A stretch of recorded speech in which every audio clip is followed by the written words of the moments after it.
Hello friends, Amrutha's healthy and tasty ಕಿಚನ್ಗೆ ಸ್ವಾಗತ. ಇವತ್ತು ಮಂಗಳೂರು ಗೋಳಿ ಬಜೆ ರೆಸಿಪಿಯನ್ನು ಶೇರ್ ಮಾಡ್ತಿದ್ದೀನಿ. ಅದಕ್ಕೆ ಏನೇನು ಬೇಕು ನೋಡೋಣ. ಒಂದು ಬೌಲ್ಗೆ 4 ರಿಂದ 5 ಕಟ್ ಮಾಡಿರೋ ಹಸಿಮೆಣಸಿನ್ಕಾಯಿ, 1 ಸ್ಪೂನಷ್ಟು ಶುಂಠಿ, ಆಮೇಲೆ ಒಂದು ಸ್ವಲ್ಪ ಕರಿಬೇವು, ಅದಕ್ಕೆ ಹಸಿ ತೆಂಗಿನಕಾಯಿ ಒಂದು ಸ್ವಲ್ಪ ಚಿಕ್ಕದಾಗಿ ಕಟ್ ಮಾಡಿ ತೊಗೊಂಡಿದ್ದಾರೆ, 1 ಸ್ಪೂನಷ್ಟು ಜೀರಿಗೆ, 2 ಸ್ಪೂನಷ್ಟು ಸಕ್ಕರೆ, 1/4 ಕಪ್ಪಷ್ಟು ಉದ್ದನ್ನ ನೆನೆಸಿ ಕಡ್ದುಬಿಟ್ಟು ತೊಗೊಂಡಿದ್ದಾರೆ. ಇದನ್ನು ಇದಕ್ಕೆ ಹಾಕ್ಕೊಳ್ಳಿ. ಉದ್ದನ್ನು ಹಾಕೊಂಡ ನಂತರ ಇದಕ್ಕೆ 1 ಕಪ್ಪಷ್ಟು ಮೊಸರು, ಹುಳಿ ಇರಬಾರ್ದು ಜಾಸ್ತಿ, ಆಮೇಲೆ ಅದಕ್ಕೆ ಒಂದು ಸ್ವಲ್ಪ ರುಚಿಗೆ ತಕ್ಕಷ್ಟು ಉಪ್ಪನ್ನು ಹಾಕ್ಕೊಂಡು ಚೆನ್ನಾಗಿ ಮಿಕ್ಸ್ ಮಾಡ್ಕೊಳ್ಳಿ. ಇದೆಲ್ಲ ಚೆನ್ನಾಗಿ ಮಿಕ್ಸ್ ಮಾಡ್ಕೊಂಡ್ಮೇಲೆ ಇದಕ್ಕೆ 2 ಕಪ್ಪಷ್ಟು ಮೈದಾ ಹಾಕ್ಕೋಬೇಕು. ಫಸ್ಟ್ ಇಲ್ಲಿ 1.5 ಕಪ್ಪಷ್ಟು ಮೈದಾ ತೊಗೊಂಡಿದ್ದಾರೆ. ಆಮೇಲೆ ಅರ್ಧ ಸ್ಪೂನಷ್ಟು ಬೇಕಿಂಗ್ ಸೋಡಾ ಹಾಕ್ಕೊಂಡು ಇದನ್ನು ಚೆನ್ನಾಗಿ ಮಿಕ್ಸ್ ಮಾಡ್ಕೊಳ್ಳಿ.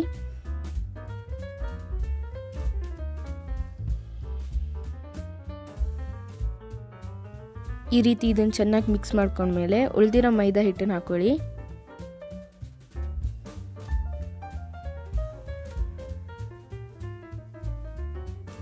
ಆಮೇಲೆ ಅದಕ್ಕೆ ಎಷ್ಟು ನೀರು ಬೇಕೋ ಅಷ್ಟು ಹಾಕ್ಕೊಳ್ಳಿ, ಮಿಕ್ಸ್ ಮಾಡ್ಕೊಳ್ಳಿ.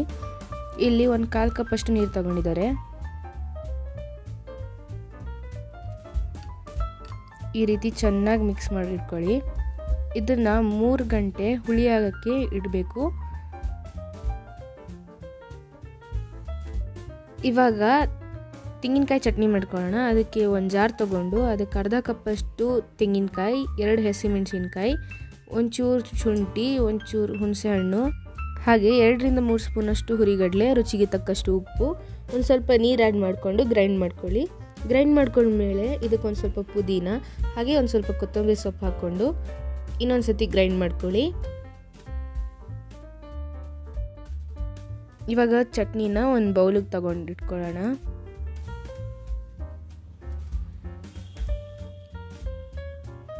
ಈಗ ಇದಕ್ಕೊಂದು ಒಗ್ಗರಣೆ ರೆಡಿ ಮಾಡೋಣ. ಅದಕ್ಕೆ ಇಲ್ಲಿ ಒಂದು ಚಿಕ್ಕ ಪ್ಯಾನ್ ತೊಗೊಂಡು ಅದಕ್ಕೊಂದು ಸ್ವಲ್ಪ ಎಣ್ಣೆ ಹಾಕ್ಕೊಂಡು ಅರ್ಧ ಸ್ಪೂನಷ್ಟು ಸಾಸಿವೆ, 1 ಒಣಮೆಣಸಿನ್ಕಾಯಿ ಹಾಕ್ಕೊಂಡು ಒಂದು ಸ್ವಲ್ಪ ಕರಿಬೇವು ಹಾಕ್ಕೊಂಡು ಇದೆಲ್ಲದನ್ನು ಚೆನ್ನಾಗಿ ರೋಸ್ಟ್ ಮಾಡ್ಕೊಳ್ಳಿ.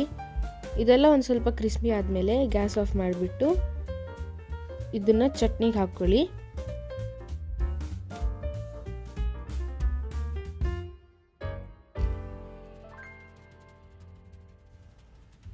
ಇವಾಗ ಗೋಳಿ ಬಜೆಗೆ ಚಟ್ನಿ ರೆಡಿಯಾಗಿದೆ. ಇವಾಗ ಈ ಹಿಟ್ಟು 3 ಗಂಟೆ ನಂತರ ಚೆನ್ನಾಗಿ ಹುಳಿ ಬಂದಿದೆ. ಇದನ್ನೊಂದು ಸ್ವಲ್ಪ ಮಿಕ್ಸ್ ಮಾಡ್ಕೊಳ್ಳಿ. ಆಮೇಲೆ ಒಂದು ಚೂರೇ ತಗೊಂಡು ಇದನ್ನು ಬಿಸಿ ಎಣ್ಣೆಗೆ ಬಿಡಿ. ಈ ರೀತಿ ನೀವು ಒಂದೇ ಸತಿಗೆ ಒಂದು 8 ರಿಂದ 10 ಗೋಳಿ ಬಜೆ ಫ್ರೈ ಮಾಡ್ಬೋದು. ನೀವು ನೋಡ್ತಿರೋ ಥರ ತನ್ನಷ್ಟಕ್ಕೆ ಮೇಲೂ ಬರುತ್ತೆ.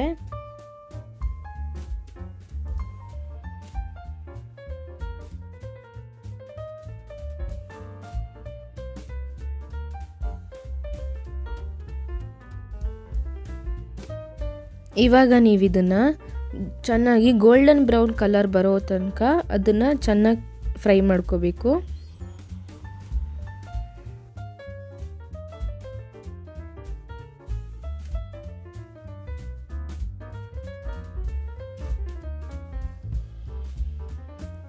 ಇವಾಗ ನೋಡಿ, ಇದು ಚೆನ್ನಾಗಿ ಗೋಲ್ಡನ್ ಬ್ರೌನ್ ಕಲರ್ ಆಗಿದೆ. ಇದನ್ನು ಇವಾಗ ನೀವು ಒಂದು ಪ್ಲೇಟಿಗೆ ತೆಗೆದಿಟ್ಕೋಬೋದು.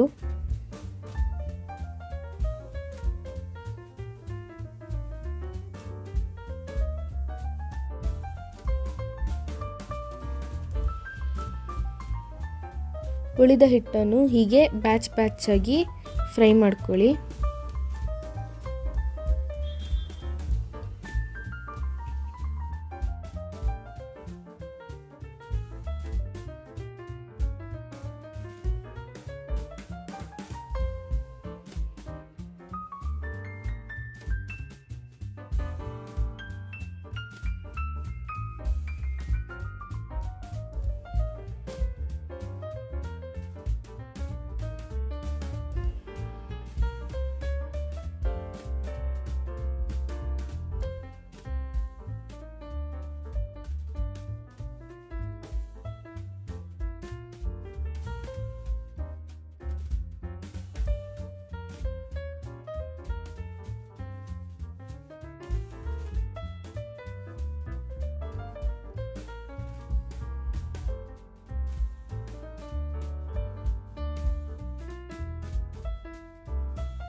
ಅದೇ ರೀತಿ ಇದು ಗೋಲ್ಡನ್ ಬ್ರೌನ್ ಕಲರ್ ಆಗೋ ತನಕ ಚೆನ್ನಾಗಿ ಫ್ರೈ ಮಾಡ್ಕೊಳ್ಳಿ.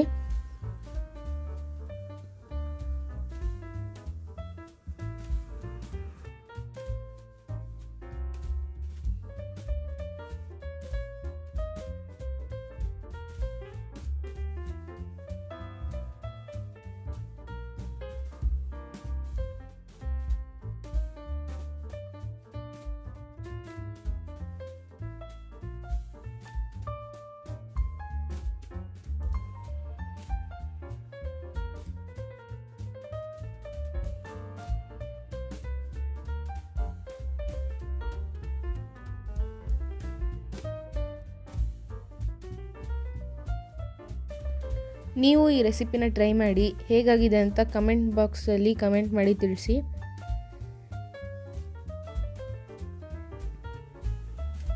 ಈ ವಿಡಿಯೋ ನಿಮಗೆ ಇಷ್ಟ ಆಗಿದ್ರೆ ಲೈಕ್ ಮಾಡಿ, ಶೇರ್ ಮಾಡಿ, ಹಾಗೆ ಸಬ್ಸ್ಕ್ರೈಬ್ ಮಾಡಿ. Thank you for watching. Bye bye.